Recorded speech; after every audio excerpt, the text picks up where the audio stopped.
खराब वालिदैन होंगे अपने बच्चों के लिए, लेकिन ऐसा नहीं होगा गुल। हम अपने बच्चे का हमेशा ख्याल रखेंगे, उसे मोहब्बत देंगे।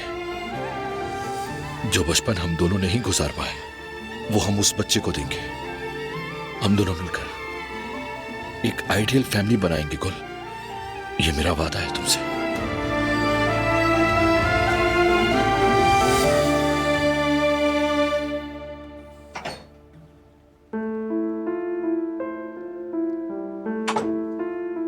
डिस्टर्ब तो नहीं किया ना?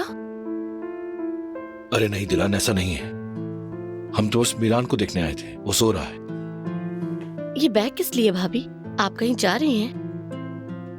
मुझे नहीं मालूम, बारान ने तैयार होने को कहा था। मुझे नहीं पता कि हम कहाँ जा रहे हैं। हाँ, घूमने का प्लान होगा शायद। हो सकता है,